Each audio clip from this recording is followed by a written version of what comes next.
ತಮಿಳುನಾಡಿಗೆ ನೀರು ಹರಿಸುವಂತ ಆದೇಶ, ಪ್ರಾಧಿಕಾರದ ಆದೇಶ, ಇದನ್ನು ವಿರೋಧಿಸಿ ಇವತ್ತು ಕರ್ನಾಟಕ ಬಂದ್ಗೆ ಕರೆ ಕೊಡಲಾಗಿದೆ. ಆದರೆ ರಾಜ್ಯದ ಎಲ್ಲೂ ಕೂಡ ಬಂದ್ನ ಸ್ಥಿತಿ ಇಲ್ಲ. ಬಂದ್ಗೆ ಸ್ಪಂದನೆಯೂ ಕೂಡ ವ್ಯಕ್ತವಾಗ್ತಾ ಇಲ್ಲ. ನೀರಸ ಪ್ರತಿಕ್ರಿಯೆ ವ್ಯಕ್ತವಾಗ್ತಾ ಇದೆ. ಬಂದ್ಗೆ ಪ್ರತಿಭಟನೆಗಷ್ಟೇ ಸೀಮಿತವಾಗ್ತಾ ಇದೆ. ಜನಜೀವನ ಎಂದಿನಂತೆ ಇದೆ. ಬೆಂಗಳೂರು ಸೇರಿ ಬಹುತೇಕ ಜಿಲ್ಲೆಗಳಲ್ಲಿ ಯಥಾಸ್ಥಿತಿ ಇದೆ. ಕರ್ನಾಟಕ ಬಂದ್ಗೆ ಬೆಂಬಲಿಸದೆ ಪ್ರತಿಭಟನೆಗಳಿಗಷ್ಟೇ ಸೀಮಿತವಾಗಿದೆ. ಬೆಂಗಳೂರಲ್ಲಿ ಮೆಜೆಸ್ಟಿಕ್ ಸೇರಿ ಎಲ್ಲ ಕಡೆ ಬಸ್ಸುಗಳು ಎಂದಿನಂತೆ ಓಡಾಡ್ತಾ ಇದ್ದಾವೆ. ಆಟೋ ಕ್ಯಾಬ್ಗಳು ಓಡಾಡ್ತಾ ಇದ್ದಾವೆ. KR ಮಾರ್ಕೆಟಲ್ಲಿ ಎಂದಿನಂತೆ ವ್ಯಾಪಾರ ವ್ಯವಹಾರ ನಡೀತಾನೆ ಇದೆ. ಬಹುತೇಕ ಸಂಘಟನೆಗಳು ಬಂದ್ಗೆ ಬೆಂಬಲಿಸಿಲ್ಲ. ವಾಟಾಳ್ ನಾಗರಾಜ್ ಒಬ್ಬರೇ ಬಂದಾಗತ್ತೆ ಅಂತ ಮೊನ್ನೆಯಿಂದಲೂ ಕೂಡ ಹೇಳ್ತಾ ಬಂದರು. ಆದರೆ ಬಂದ್ ಆಗಲೇ ಇಲ್ಲ. ಬಂದ್ನ ಎಫೆಕ್ಟೇ ಇಲ್ಲ. ಯಾವುದೇ ಸ್ಪಂದನೆ ಸಿಕ್ಕಿಲ್ಲ. ನೀರಸ ಪ್ರತಿಕ್ರಿಯೆ ವ್ಯಕ್ತವಾಗಿದೆ. ಎಂದಿನಂತೆ ಬಸ್ಸುಗಳು ಓಡಾಡ್ತಾ ಇದೆ. ವ್ಯಾಪಾರ ವ್ಯವಹಾರ ನಡೀತಾ ಇದೆ. ಜನಜೀವನ ಯಥಾಸ್ಥಿತಿಯಲ್ಲಿದೆ.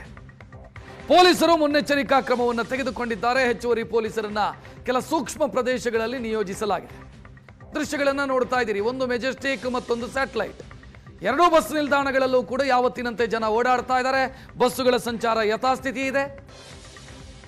ಬಂದ್ಗೆ ಕರೆ ಕೊಟ್ಟಾಗಲೇ ಈ ಬಂದು ಫೇಲ್ ಆಗತ್ತೆ ಅನ್ನೋ ಅಂದಾಜು ಸಿಕ್ಕಿತ್ತು. ಕಾರಣ ಏನು ಅಂತಂದ್ರೆ ಪ್ರಮುಖ ಸಂಘಟನೆಗಳೇ ಬಂದ್ಗೆ ಬೆಂಬಲವನ್ನು ಕೊಟ್ಟಿರಲಿಲ್ಲ. ನಾರಾಯಣಗೌಡರಂತೂ ಮೊದಲ ದಿನವೇ ಹೇಳಿದ್ರು, ಇಲ್ಲ ನಾನು ಬಂದ್ಗೆ ಬೆಂಬಲಿಸಲ್ಲ ಅಂತ. ಉಳಿದ ಸಂಘಟನೆಗಳು ಬಂದ್ಗೆ ಬೆಂಬಲ ಕೊಟ್ಟು ಅನಂತರ ಹಿಂದಕ್ಕೆ ಸರಿದ್ರು, ಬೇಡ ಬಂದ್ನ ಅವಶ್ಯಕತೆ ಇಲ್ಲ ಅಂತ. ವಾಟಾಳ್ ನಾಗರಾಜ್ ಅವರ ಎಡಬಲದಲ್ಲಿ ಗುರುತಿಸಿಕೊಂಡಿದ್ದಂಥ ನಾಯಕರು ಅವರೇ ನಾವು ಬಂದ್ಗೆ ಬೆಂಬಲಿಸಲ್ಲ ಅಂತ ಹೇಳಿಬಿಟ್ರು. ವಾಟಾಳ್ ನಾಗರಾಜ್ ಒಬ್ಬಂಟಿಯಾಗಬಿಟ್ರು.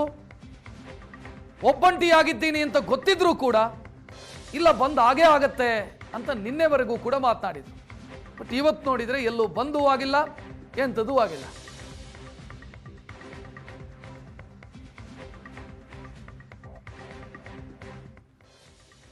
ಇನ್ನು ಮೈಸೂರು ಮತ್ತು ಮಂಡ್ಯ ಜಿಲ್ಲೆಯಲ್ಲಾದರೂ ಬಂದ್ಗೆ ಬೆಂಬಲ ಸಿಕ್ಕಿದೆಯಾ ಅಂತ ಕೇಳಿದ್ರಿಲ್ಲ. ಅಲ್ಲೂ ಕೂಡ ಪ್ರತಿಭಟನೆಗಳಿಗಷ್ಟೇ ಸೀಮಿತವಾಗಿದೆ. ಹಳೆ ಮೈಸೂರು ಭಾಗದ ಜಿಲ್ಲೆಗಳಲ್ಲಿ ಪ್ರತಿಭಟನೆಗಳು ನಡೀತಾ ಇದ್ದಾವೆ. ತಮಿಳುನಾಡಿಗೆ ನೀರು ಹರಿಸ್ತಾ ಇರೋದನ್ನು ವಿರೋಧಿಸಿ ಪ್ರತಿಭಟನೆ. ಮೈಸೂರು, ಮಂಡ್ಯದಲ್ಲಿ ಪ್ರತಿಭಟಿಸಿದವರನ್ನ ಪೊಲೀಸರು ಅರೆಸ್ಟ್ ಮಾಡಿದ್ದಾರೆ. ಮಂಡ್ಯದ ಸಂಜಯ್ ವೃತ್ತದಲ್ಲಿ ಕನ್ನಡ ಪರ ಸಂಘಟನೆಯ ಕಾರ್ಯಕರ್ತರು ಪ್ರತಿಭಟನೆ ಮಾಡಿದರು. ಹೋಟೆಲ್ಲು, ಸಾರಿಗೆ ವ್ಯವಸ್ಥೆ, ಸಂಚಾರ ಎಲ್ಲವೂ ಯಥಾಸ್ಥಿತಿ ಇದೆ. ಮಂಡ್ಯದಲ್ಲಿ ಖಾಲಿ ಬಿಂದಿಗೆ ಹಿಡಿದು ಪ್ರತಿಭಟನೆ ಮಾಡಿದರು. ಈ ಕಡೆ ರಾಮನಗರದಲ್ಲೂ ಕೂಡ ತಮಿಳುನಾಡಿಗೆ ನೀರು ಹರಿಸಿದ್ರೆ ನಮಗೇನು ಉಳಿಯಲ್ಲ, ಖಾಲಿ ಬಿಂದಿಗೆ ಅಷ್ಟೇ ಉಳಿಯುತ್ತೆ ಅಂತ ಸಾಂಕೇತಿಕವಾಗಿ ಬಿಂದಿಗೆಗಳನ್ನು ಪ್ರದರ್ಶಿಸಿ ಪ್ರತಿಭಟನೆ ಮಾಡಿದರು. ಮಂಡ್ಯ, ರಾಮನಗರ ಮತ್ತು ಮೈಸೂರು ಇಲ್ಲಿ ಕೆಲ ಪ್ರತಿಭಟನೆಗಳಾಗಿದೆ, ಬಿಟ್ರೆ ಬಂದಾಗಿಲ್ಲ.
ಮಂಡ್ಯದಲ್ಲಿ ಬೆಳೆ ಇಲ್ಲ, ರೈತರು ನೀರಿಲ್ಲ, ಹುಳ್ಳಿಕಾಳು ತಿನ್ನಬೇಕು, ನೀರು ಇಲ್ದಿರೋ ಮಡಕೆಯಲ್ಲಿ ಅರ್ಧ ಮಡಕೆ ನೀರು ಕುಡಿಬೇಕು.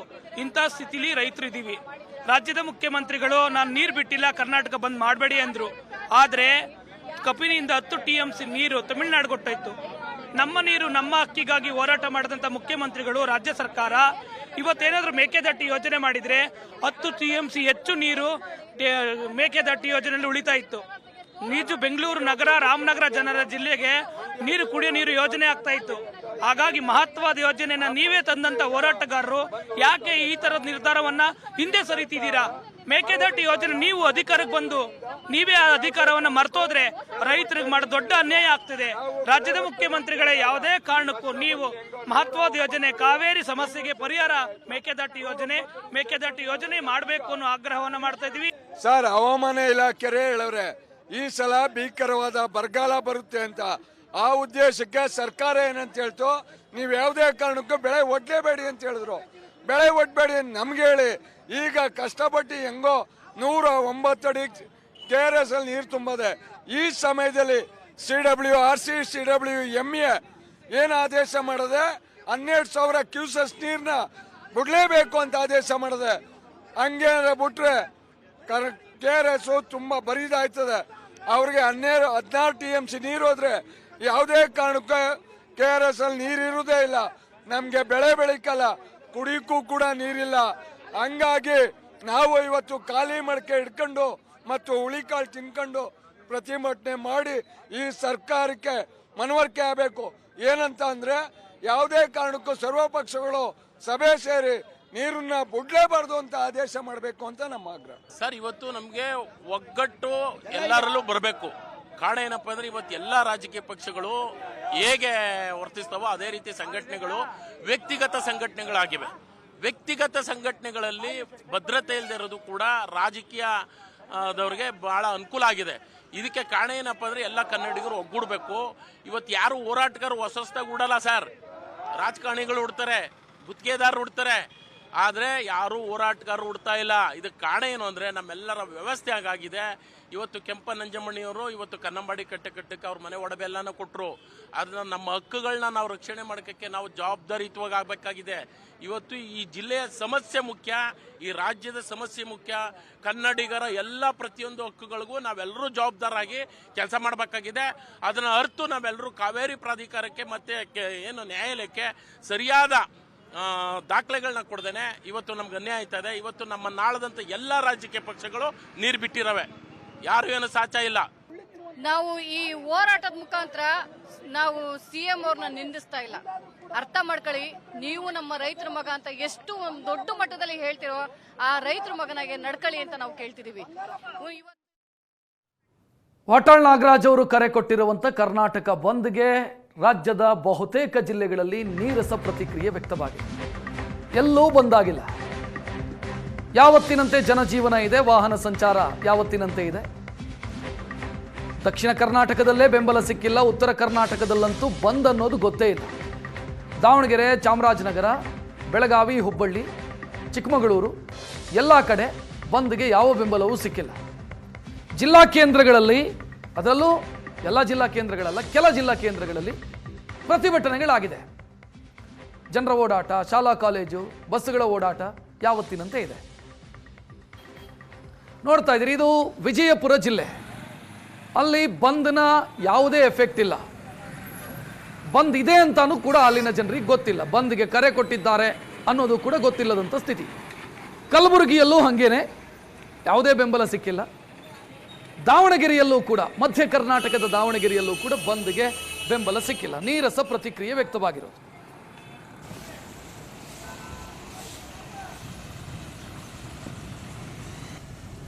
ಇನ್ನು ಉತ್ತರ ಕನ್ನಡ ಜಿಲ್ಲೆ, ಅಲ್ಲೂ ಕೂಡ ಬಂದ್ಗೆ ಬೆಂಬಲ ಸಿಕ್ಕಿಲ್ಲ.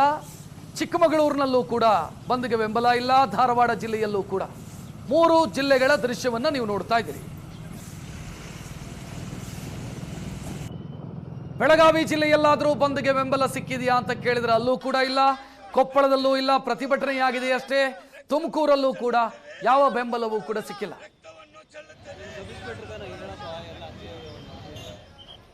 ಕೆಲವೆಡೆ ಪ್ರತಿಭಟನೆಗಳಾಗಿದೆ ಅನ್ನೋದನ್ನ ಹೊರತುಪಡಿಸಿದ್ರೆ ನೀರಸ ಪ್ರತಿಕ್ರಿಯೆ ವ್ಯಕ್ತವಾಗಿದೆ.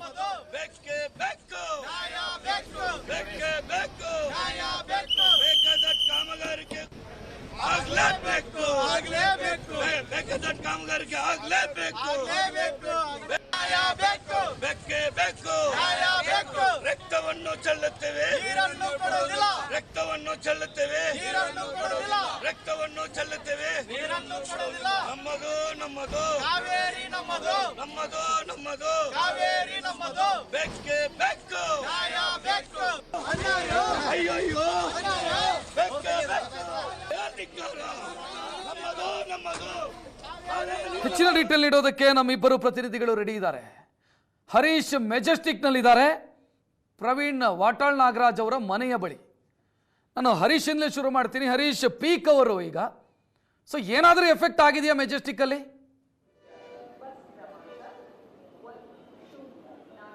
ರಕ್ಷತ್, ಬೆಳಗ್ಗೆಯಿಂದಲೂ ಕೂಡ ಯಾವ ಪರಿಸ್ಥಿತಿ ಮೆಜೆಸ್ಟಿಕ್ನ KSRT ನಿಲ್ದಾಣದಲ್ಲಿತ್ತೋ ಅದೇ ರೀತಿಯಾದಂಥ ಪರಿಸ್ಥಿತಿ ಇತ್ತು. ಒಂದು ಮಾತಿತ್ತು, ಆಗ ಹಿಂದೆ ಏನೊಂದು ಸಾರಿಗೆ ಬಂದ್ ಮಾಡಿದ್ರೆ ಬಹುತೇಕವಾಗಿ ಬಂದ್ ಯಶಸ್ವಿ ಆಗುತ್ತೆ ಅನ್ನುವಂಥ ಒಂದು ಏನು ಮಾತಿತ್ತು. ಆದರೆ ಈಗ ಇತ್ತ ಕಡೆ ಅಂದರೆ KSRTC ಬಸ್ ನಿಲ್ದಾಣದ ಕಡೆ ಬೆಳಗ್ಗೆಯಿಂದ ಏನು 6 ಗಂಟೆಗೆ ಈ ಒಂದು ಬಂದ್ ಕರೆಯನ್ನು ಕನ್ನಡ ಒಕ್ಕೂಟ ಏನು ಕೊಟ್ಟಿತ್ತು, ಯಾವೊಬ್ಬ ಹೋರಾಟಗಾರರು ಕೂಡ ಈ ಒಂದು KSRTC ನಿಲ್ದಾಣದ ಕಡೆ ಬರಲೇ ಇಲ್ಲ. ಹೀಗಾಗಿ ಎಂದಿನಂತೆ ಓಡಾಟ ನಡೀತಾ ಇದೆ, ಎಂದಿನಂತೆ ಬಸ್ಗಳು ಸಂಚಾರವನ್ನು ಮಾಡ್ತಾ ಇದೆ. ನೋಡ್ತಾ ಇರ್ಬೋದು ನೀವು ಮೆಜೆಸ್ಟಿಕ್ನ KSRTC ನಿಲ್ದಾಣ ಯಾವ ಪರಿಸ್ಥಿತಿಯಲ್ಲಿ ಇದೆ ಅಂತೇಳಿ. ಬೆಳಗ್ಗೆಯಿಂದಲೂ ಕೂಡ ತಮ್ಮ ಎಂದಿನ ಸಂಚಾರ ಏನು ನಡೀತಾ ಇತ್ತು, ಬೆಳಗ್ಗೆ ಏಕಾಏಕಿ ಬಸ್ಸುಗಳು ಓಡ್ತವೆ, ನಂತರ 15 ನಿಮಿಷ ಅರ್ಧ ಗಂಟೆಗೆ ಒಂದು ಬಸ್ನಂತೆ ಏನು ಓಡ್ತವೆ, ಆ ರೀತಿಯಾಗಿ ಎಂದಿನಂತೆ ತಮ್ಮ ಕಾರ್ಯಾಚರಣೆಯನ್ನು ಈಗಾಗಲೇ KSRTC ಮಾಡಿರುವಂಥದ್ದು. ಜೊತೆಗೆ ಆಟೋ ಆಗಿರ್ಬೋದು, ಆಟೋ ರಿಕ್ಷಾಗಳಾಗಿರ್ಬೋದು, ಕ್ಯಾಬ್ಗಳಾಗಿರ್ಬೋದು, ಎಲ್ಲವೂ ಕೂಡ ಎಂದಿನಂತೆ ಮೆಜೆಸ್ಟಿಕ್ ನಿಲ್ದಾಣಕ್ಕೆ ಬರ್ತಾ ಇದ್ದಾವೆ. ಜೊತೆಗೆ ಪ್ರಯಾಣಿಕರು ಕೂಡ ಎಂದಿನಂತೆ ಈ ವೀಕೆಂಡ್ ಆಗದೇ ಇದ್ದರೂ ಕೂಡ ಯಾವ ರೀತಿಯಾಗಿ ಜನ ಪ್ರತಿನಿತ್ಯ ಬರ್ತಾ ಇದ್ರು, ವೀಕ್ ಮಧ್ಯದಲ್ಲಿ ಯಾವ ರೀತಿಯಾಗಿ ಜನ ಬರ್ತಾ ಇದ್ರು, ಅದೇ ರೀತಿಯಾಗಿ ಪ್ರಯಾಣಿಕರ ಸಂಖ್ಯೆಯಲ್ಲೂ ಕೂಡ ಯಾವುದೇ ರೀತಿಯ ಕಡಿಮೆ ಆದಂತೆ KSRTC ನಿಲ್ದಾಣದಲ್ಲಿ ಕಂಡು ಬರ್ತಾ ಇಲ್ಲ. ಬಂದ್ ಎಫೆಕ್ಟ್ ಬೆಳಗ್ಗೆಯಿಂದಲೇ ತಟ್ಟುತ್ತೆ ಅನ್ನುವಂಥ ನಿರೀಕ್ಷೆ ಕೂಡ ಇತ್ತು. ಆದರೆ ಏನು ಬೆಂಗಳೂರಿನ ಏನು ಸಾರಿಗೆ ಜೀವನಾಡಿ ಅಂತಲೇ ಹೇಳುವಂಥ KSRTC ನಿಲ್ದಾಣ ಏನಿದೆ ಮೆಜೆಸ್ಟಿಕ್, ಇಲ್ಲಿ ಯಾವುದೇ ರೀತಿಯಾದಂಥ ಬಂದ್ ಎಫೆಕ್ಟ್ ಸದ್ಯಕ್ಕಂತೂ ಕಾಣ್ತಾ ಇಲ್ಲ. 9 ಗಂಟೆ ನಂತರ ಈ ಒಂದು ಬಂದ್ ಎಫೆಕ್ಟ್ ಕಾಣುತ್ತೆ ಅನ್ನುವಂಥ ನಿರೀಕ್ಷೆ ಕೂಡ ಇತ್ತು. ಆದರೆ ಅದಕ್ಕೂ ನಿರೀಕ್ಷೆ ಕೂಡ ಸದ್ಯಕ್ಕೆ ಹುಸಿಯಾಗಿರುವಂಥದ್ದು. ಎಂದಿನಂತೆ ಪ್ರಯಾಣಿಕರು ಬಂದ್ಗೆ ಯಾವುದೇ ರೀತಿಯಾದಂಥ ಪ್ರತಿಕ್ರಿಯೆ ವ್ಯಕ್ತಪಡಿಸ್ತಾ ಇಲ್ಲ. ನನ್ನ ಜೊತೆಗೆ ಒಂದಷ್ಟು ಜನ ಪ್ರಯಾಣಿಕರು ಇದ್ದಾರೆ, ಅವರನ್ನ ಮಾತಾಡಿಸ್ತಾ ಹೋಗ್ತೀನಿ. ಸರ್, ಇವತ್ತು ಬಂದ್ ಅಂತೇನು ಕರೆ ನೀಡಲಾಗಿತ್ತು, ಬಂದ್ ಎಫೆಕ್ಟ್ ಏನಾದರೂ ಕಾಣ್ತಾ ಇದೆಯಾ ಅಂತ? ಸರ್, ಬಂದ್ ಅಂತ ನಮಗೆ ಏನು ಕಾಣ್ತಾನೆ ಇಲ್ಲ, ಬಂದ್ ಅಂತ ನಮಗೆ ಅನ್ಸನೂ ಇಲ್ಲ. ಮನೆಯಿಂದ ಬರ್ಬೇಕಾದ್ರೆ ನಾವೇನೋ ಬಂದಿರ್ತತೆ ಆ ಥರ ಇರ್ತತೆ ಅಂತ ಅನ್ಕೊಂಡಿದ್ವಿ. ಬಟ್ ಯಾವುದೇ ಬಂದಿಲ್ಲ, ಏನಿಲ್ಲ. ನಾರ್ಮಲ್ ಆಗಿ ಹೆಂಗಿನಂಗೆ ಯಾವ ಶಾಪ್ಸು ಎಲ್ಲ ತೆಗ್ದಿದ್ದಾವೆ, ಎಲ್ಲ ಹೋಟೆಲ್ಸ್ ತೆಗ್ದಿದ್ದಾವೆ, ಎಲ್ಲ ಬಸ್ಸಸ್ಸು ರೆಡಿ ಇದ್ದಾವೆ. ಸರ್, ಯಾಕೆ ಅಂದರೆ ಹೋರಾಟದ ಮನೋಭಾವ ಕಳ್ಕೊಂಬಿಟ್ರ? ಯಾಕಂದರೆ ಕನ್ನಡ ನೆಲ ಜಲಕ್ಕಾಗಿ ಹೋರಾಟ ಮಾಡಬೇಕು ಅಂತೇಳಿ ಸಾಕಷ್ಟು ನಮ್ಮ ಹಿರಿಯರು ಹೇಳಿದ್ದಾರೆ. ಆದರೆ ಎಲ್ಲೋ ಒಂದು ಕಡೆ ಆ ಹೋರಾಟದ ಮನೋಭಾವ ಕಡಿಮೆ ಆಯ್ತಾ ಅಂತ? ಸರ್, ಬಂದು ಯಾರನ್ನ ಪ್ರಕಟ ಮಾಡಿದಾರೋ ನೀವು ಅವ್ರನ್ನ ಕೇಳ್ಬೇಕು ಈ ಮಾತು. ಅವ್ರು ಯಾವ ದೃಷ್ಟಿ ಮೇಲೆ ಬಂದ ಇದು ಮಾಡಿದಾರೋ, ಏನು ಮಾಡ್ಬೇಕಂತ ಬಂದ್ ಮಾಡಿದಾರೋ, ನೀವು ಅವ್ರನ್ನ ಕೇಳಿದ್ರೆ ಇದಕ್ಕೆಲ್ಲ ಉತ್ತರ ಸಿಗುತ್ತೆ. ತಮ್ಮ ಹೆಸರು? ಕಿರಣ್ ಗೌಡ ಅಂತ. ಇದಿಷ್ಟು ಇಲ್ಲಿ ಅಂದರೆ ಮೆಜೆಸ್ಟಿಕ್ ನಿಲ್ದಾಣಕ್ಕೆ ಬರ್ತಾ ಇರುವಂತಹ ಪ್ರಯಾಣಿಕರ ಮಾತಾಗಿರುವಂಥದ್ದು. ಒಟ್ಟಾರೆಯಾಗಿ ಯಾವುದೇ ರೀತಿಯಾದಂತಹ ಬಂದ್ ಎಫೆಕ್ಟ್ ಸದ್ಯಕ್ಕೆ KSRTC ನಿಲ್ದಾಣದಲ್ಲಿ ಕಾಣ್ತಾ ಇಲ್ಲ. ರಕ್ಷತ್. ಓಕೆ ಹರೀಶ್, ಇನ್ನು ವಾಟಾಳ್